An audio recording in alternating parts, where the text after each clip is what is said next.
Disability സർട്ടിഫിക്കറ്റിന് apply ചെയ്യാനായിട്ട് നമുക്ക് online വഴിയാണ് ചെയ്യുക. അതിനുവേണ്ടി അക്ഷയ കേന്ദ്രങ്ങൾ വഴി നമുക്ക് അപ്ലൈ ചെയ്യാനായിട്ട് പറ്റും. ഒരു പാസ്പോർട്ട് സൈസ് ഫോട്ടോ, ID കാർഡിന്റെ കോപ്പി, ഇൻകം സർട്ടിഫിക്കറ്റിന്റെ കോപ്പി, പിന്നെ റിസർവ്ഡ് കാസ്റ്റിലുള്ള ആൾക്കാരാണെങ്കിൽ കാസ്റ്റ് സർട്ടിഫിക്കറ്റിന്റെ കോപ്പിയും ഇതിനായിട്ട് ആവശ്യമായി വരും.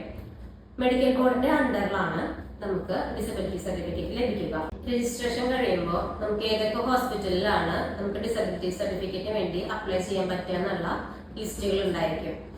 അതുമായി നമ്മൾ നമ്മുടെ മെഡിക്കൽ ഡോക്യുമെന്റ്സ് ഒക്കെ ആയിട്ട് ഈ ഹോസ്പിറ്റലിൽ ഏതെങ്കിലും ഒന്ന് ചെന്ന് നമുക്ക് ഡിസബിലിറ്റി സർട്ടിഫിക്കറ്റിന് വേണ്ടിയിട്ട് എക്സാമിനേഷൻ നടത്താം.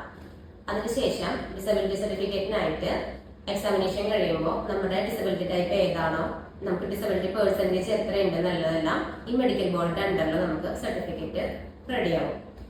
ഈ ഡിസബിലിറ്റി സർട്ടിഫിക്കറ്റ് ജനറേറ്റ് ചെയ്യുന്നതിനോടൊപ്പം തന്നെ UDID കാർഡും ജനറേറ്റ് ചെയ്യപ്പെടുന്നതായിരിക്കും. UDID കാർഡ് നമുക്ക് പോസ്റ്റൽ വഴിയാണ് നമ്മുടെ വീടുകളിൽ എത്തുക. നമുക്ക് വേണ്ട എല്ലാ ആനുകൂല്യങ്ങളും ലഭിക്കുവാനായിട്ട് ഡിസബിലിറ്റി സർട്ടിഫിക്കറ്റ് വളരെ ഹെൽപ്ഫുൾ ആയിരിക്കും.